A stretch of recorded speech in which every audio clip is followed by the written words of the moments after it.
How does a small-time criminal go on to launch one of the largest Ponzi schemes in the state of Utah and take in $100 million in about 3 or 4 years? Hi, my name is Martin. I'm the Happy Retirement Guy, and this is the first in a new series of videos I'm launching designed to help senior citizens protect their hard-earned nest eggs from the con men and the fraudsters of the world who want to take it away from them. I'm going to peel back the curtain, show you how they operate, what they do, why they do it, and more importantly, stay tuned to the end and I'll show you specific techniques and tips that you can use to protect yourself. We want to put a stop to these criminals before they drain your wallet. Now, Rick Kerber lived in Wyoming in the year 2000. He was convicted of securities fraud for trying to raise money for his small business. The next year, he declared bankruptcy. Now, if you had a conviction of securities fraud and declare bankruptcy, what would you do? Hopefully, most of us would try and turn things around, start fresh and build a good life for ourselves, but not Rick. He learned some important lessons from the experience, how to do it even better. He moved from Wyoming to the state of Utah, and in about 2003 or 2004, he launched a new company called Franklin Squires, all about wealth and prosperity and how to get rich in America. He did this using a technique called affinity fraud. Affinity fraud is when someone will say the same terminology, use the same phrases as a certain group, so they recognize him as being one of their own. Let me give you an example. I was born in Scotland. My mom is Scottish. My dad was an American, sent there in the 1960s. To this day, if I hear someone with a Scottish accent somewhere around me here in Utah, well, I want to talk to them. I feel an instant connection with them. As human beings, we like to be part of a group. And so Rick Kerber would use phrases and terminology unique to his church so that people recognized, hey, he's one of us. He also shared ideas that were very dear to the members of his church, freedom, prosperity, the founding fathers. This is a choice land. America is a wonderful country. He used the things or taught the things they wanted to hear anyway, and they already believed. He did that to gain trust and gain credibility and then take advantage of them. Now, they're very smooth talkers, these fraudsters, and here's how a conversation with Rick might go. Of course, these are all made up, but it's very typical. You go to one of his classes, he starts talking to you after class one-on-one, and let's just say I'm talking to a guy named John who has $100,000 in a bank CD earning 4%.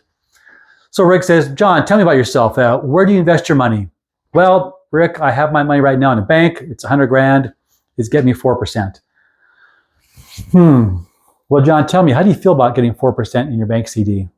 Well, I'm not, like in love with it, not excited, but at least it's safe. It's what I know.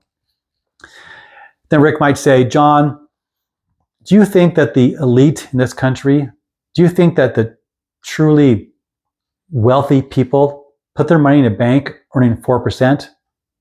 Well, probably not, Rick. You're exactly right. That's why they have money, Rick. I'm trying to teach the principles and techniques that the ultra wealthy use and bring it down to ordinary folk like you and me.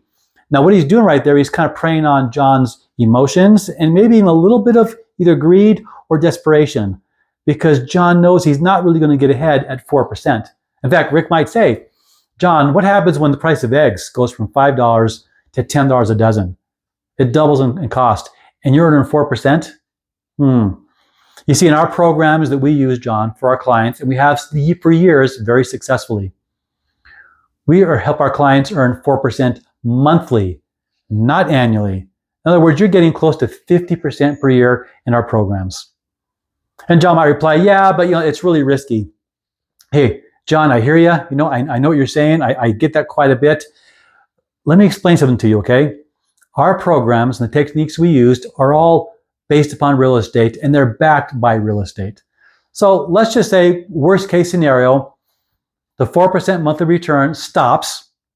Well, guess what happens? You now own the real estate.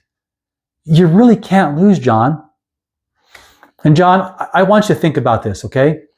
If you're getting 4% a year on your $100,000, that's about $4,000 per year. Let's now go 5 years into the future. You've earned $20,000. All right, awesome. put the same $100,000 in our programs that will teach you. We're going to hold your hand and walk you through step by step. In our programs, you'll earn about $50,000 per year. 5 years go by. What do you have now? $250,000 of interest. That's $230,000 more than your CD. John, I want you to think long and hard about this. 5 years from now, what kind of impact would an extra $230,000 have on you and your family? What kind of influence could you have in church, in missionary work, college funding for your grandchildren? John, this is huge. Okay, that's the kind of conversation he might have until he finally convinces John to put the money with him. That went on using real estate and fraudulent mortgages and no money down mortgages. And he did all this for about $100 million. When the real estate market collapsed, so did his whole Ponzi scheme. He's now doing about 7 years in federal prison. So what can you do to protect yourself against affinity fraud? Well, the first thing I would say is the internet. Use Google. Way back in about 2004 or 2005, I put his name into Google and it showed me right away this guy was convicted of securities fraud in the state of Wyoming and declared bankruptcy. That to me is a huge red flag. I don't want to trust someone with my life savings who's committed personal bankruptcy. Another thing you can do is there are some websites of regulatory bodies, those government entities that monitor and supervise people in the investment business. The first one you can go to is called finra.org. So you go to finra.org, you click on broker check, and you type in the person's name. There's my name right there. You hit enter. Here's what pops up. Now, FINRA regulates people they call broker dealers. They sell stocks, bonds, mutual funds, usually for a commission. You see there, 29 years experience for myself with 0 disclosures. Disclosures are complaints, or they might be fines or other ways this person's gotten into some trouble in the past. Now, here's an example of someone else. I know this person. I take his name off. 27 years experience, 11 disclosures, 11 complaints. Now, I say I know him personally. I know exactly what he did because we talked about it. Honestly, it makes me sick. It wasn't fraud, but it was gross misappropriation or misappropriate use of existing investment and insurance techniques. He would basically have someone take money out of their 401k and put it into a cash value life insurance policy, claiming that these insurance policies had unique mutual funds that got phenomenal returns, but they didn't. And when they didn't get the phenomenal returns, the insurance costs inside the policy ate away all the cash value and they lost everything. He did this over and over again and earned hundreds of thousands a year doing it. It really, still to this day, makes me sick even thinking about it. Well, that could have been avoided if people had just gone to finra.org, looked up his name and said, okay, what's this? All these complaints? No thanks. Another website you can go to is called investor.gov. That is for fee-based advisors, which I am now, I have been for quite a while, but I am a fee-based only financial advisor now. I used to do stocks and bonds. I let that license lapse about 3 years ago. So you go to investor.gov, enter the name, and there you see it shows now 32 years experience, because the other license I let lapse for commission-based stuff about 3 years ago, still 0 complaints.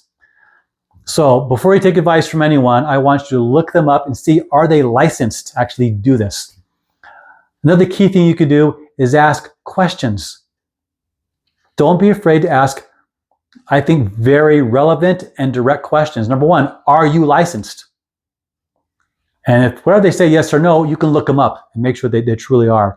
Ask them, do you have any complaints against you? Now, they might lie and say no or only one, but look it up and find out what they really have. I also suggest you ask them how they get paid. Is it strictly commission? Is it commission and fee-based stuff or only fee-based stuff? As a general rule, people who are fee-based, I think, tend to do a little better for you over time. I'll give you an example why. Let's say there's $100,000 you want to invest. If it's commission-based, we'll use a 5% commission for some round numbers. So you come to me with $100,000 to invest. I recommend this commission-based product, 5%. I earn $5,000 on that transaction. That's a good day for me, right? Well, with the same $100,000, if I put you into a fee-based account where I charge 1% per year, I get paid that money once every 3 months. So I don't get 1% up front, I get 0.25%. So your $100,000 is invested and I earn $250 versus $5,000. There's kind of almost a real conflict of interest there, isn't there? And then I've got to do a good job for you, make sure your balance continues to grow. So you stick with me, and over time, I'll make that 5%, but I got to do a good job for 5 years. Okay, I think it keeps the advisors much more honest if you go fee-based. Something else you can do, I think is important, is get an outside opinion. Okay, talk to a disinterested third party. It could be your CPA, maybe you've got a relative in banking, but just talk to someone else. Say, hey, check this out. Does this seem legit to you? What do you think? Okay, those are some things you can do to help put an end or a stop to affinity fraud before they take your life savings. I am Martin, Happy Retirement Guy, helping you prepare for and make the most of your golden years. Thank you for watching. Be sure and like and subscribe and come back every week for new videos.